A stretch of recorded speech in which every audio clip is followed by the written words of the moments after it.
Assalamualaikum warahmatullahi wabarakatuh. Halo adik-adik, kita ketemu lagi nih di pembahasan materi PAI dan Budi Pekerti. Kali ini kita akan membahas materi kelas 11 SMA, MA, SMK sederajat tentang bab 3 menghindari perkelahian pelajar, minuman keras, dan narkoba. Yang pertama, perkelahian antar pelajar.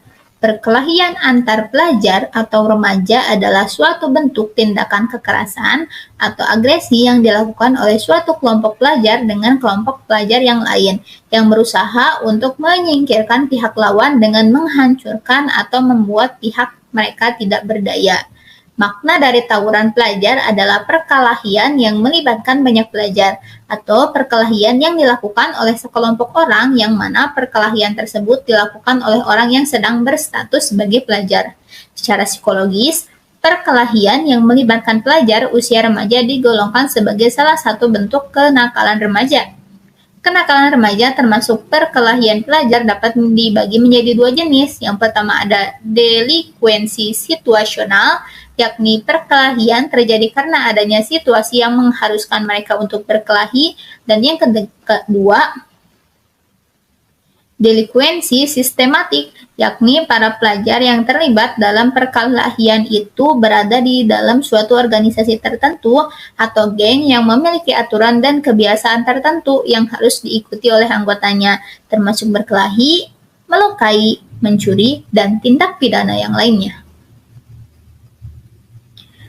Faktor adanya perkelahian pelajar yang pertama ada rational choice, yaitu adanya perkelahian pelajar disebabkan faktor individu, motivasi, pilihan, dan kemauannya sendiri. Yang kedua, social disorganization, yaitu adanya perkelahian pelajar disebabkan faktor lingkungan. Yang ketiga, strain, yaitu adanya perkelahian pelajar disebabkan faktor tekanan yang besar dari masyarakat, misalnya kemiskinan di satu sisi, sementara di pihak lain orang kaya yang sering mempertontonkan kekayaannya. Yang keempat, differential association, yaitu adanya perkelahian pelajar disebabkan faktor salah pergaulan. Yang kelima, labeling, yaitu adanya perkelahian pelajar disebabkan faktor terbiasa dicap sebagai pelajar yang nakal. Dan yang terakhir, malphenomenon, yaitu adanya perkelahian pelajar disebabkan faktor jenis kelamin, bahwa anak laki-laki lebih nakal dibanding anak perempuan. Selanjutnya adalah ikhtiar mencegah perilaku menyimpang. Yang pertama, beri kesempatan yang banyak agar pelajar dapat mengembangkan segala minat, bakat, dan potensinya. Yang kedua, wujudkan kehidupan keluarga yang harmonis. Yang ketiga, setiap anak itu unik, bahkan yang lahir kembar sekalipun. Yang keempat, pengembangan pribadi yang optimal melalui pendidikan di sekolah memiliki pengaruh yang besar. Yang kelima, bentuk perkembangan pelajar di lingkungan sekolah dengan baik. Yang keenam, pentingnya membentuk banyak organisasi atau lembaga yang mewadahi aktivitas pelajar atau anak, baik di lingkup sekolah, misalnya OSIS, maupun di lingkungan tempat tinggal sang pelajar. Dan yang terakhir, melakukan usaha untuk meningkatkan kemampuan pelajar atau remaja di bidang tertentu sesuai minat dan bakat masing-masing. Selanjutnya adalah penanganan pelajar yang menyimpang. Yang pertama, melalui kepercayaan. Yang kedua, kemurnian hati. Yang ketiga, kemampuan mengerti dan menghayati perasaan pelajar atau remaja. Yang keempat, kejujuran. Dan yang kelima, mengutamakan persepsi pelajar tersendiri. Selanjutnya kita akan membahas mengenai miras atau minuman keras.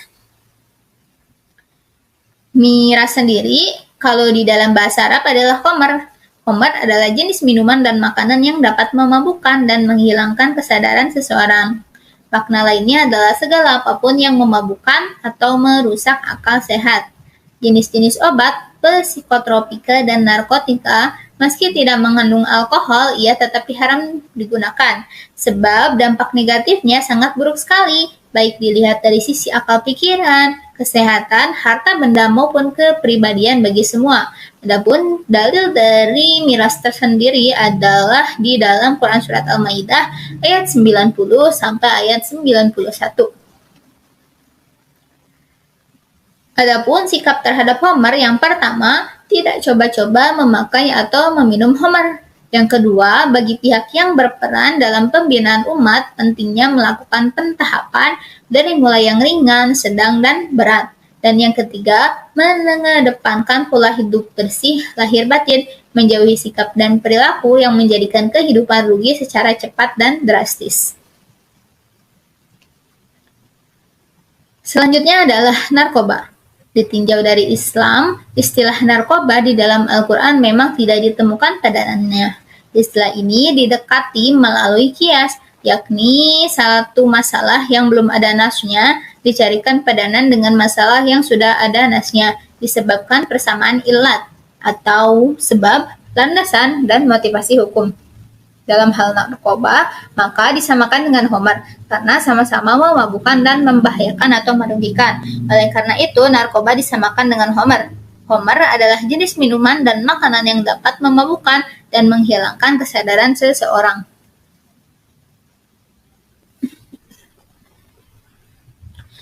Narkoba ditinjau dari hukum Indonesia. Narkoba adalah singkatan dari narkoba, ko, psikotropika, dan bahan-bahan adiktif, misalnya alkohol, rokok, kopi, dan lain sebagainya. Narkotika adalah zat atau obat yang berasal dari tanaman atau bukan tanaman, baik sintesis maupun semi-sintetis, yang menyebabkan penurunan atau perubahan kesadaran, hilangnya rasa, mengurangi sampai menghilangkan rasa nyeri, dan dapat menimbulkan ketergantungan. Yang dibedakan ke dalam golongan-golongan tertentu. Hal ini terlampir dalam Undang-Undang Nomor 35 Tahun 2009, tentang narkotika. Psikotropika adalah zat atau obat baik alamiah maupun sintetis, bukan narkotika, yang berkhasiat psikoaktif melalui pengaruh selektif pada susunan saraf pusat yang menyebabkan perubahan khas pada aktivitas mental dan perilaku. Zat adiktif adalah obat serta bahan-bahan aktif yang apabila dikonsumsi oleh organisme hidup, maka dapat menyebabkan kerja biologis serta menimbulkan ketergantungan atau adiksi yang sulit dihentikan dan berefek ingin menggunakannya secara terus-menerus. Adapun jenis narkotika diantaranya adalah morfin, putau, ganja, cimeng, marijuana atau cannabis sativa, hasis, kokain, dan opium.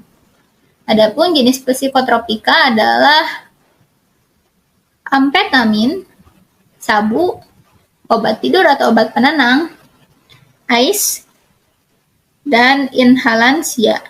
Selanjutnya adalah jenis zat adiktif, diantaranya adalah alkohol dan nikotin. Adapun pencegahan penyalahgunaan narkoba ada 8 poin. Yang pertama, mencintai dan mensyukuri hidup yang merupakan anugerah Allah. Yang kedua, temu, kenali dan kembangkan daya, minat, dan bakat serta hobi.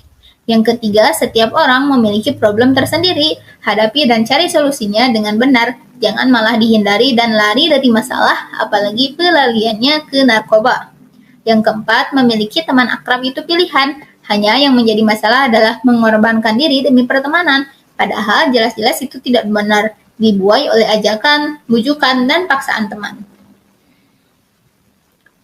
Yang kelima, berani berkata tidak, serta menolak ajakan teman untuk penyalahgunaan narkoba atau perbuatan lainnya yang menentang ajaran agama.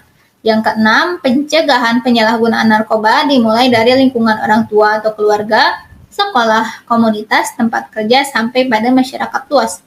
Yang ketujuh, ciptakan lingkungan keluarga dan sekolah yang sehat, harmonis, peduli, terbuka, penuh perhatian, dan tanggung jawab, serta kasih dan sayang.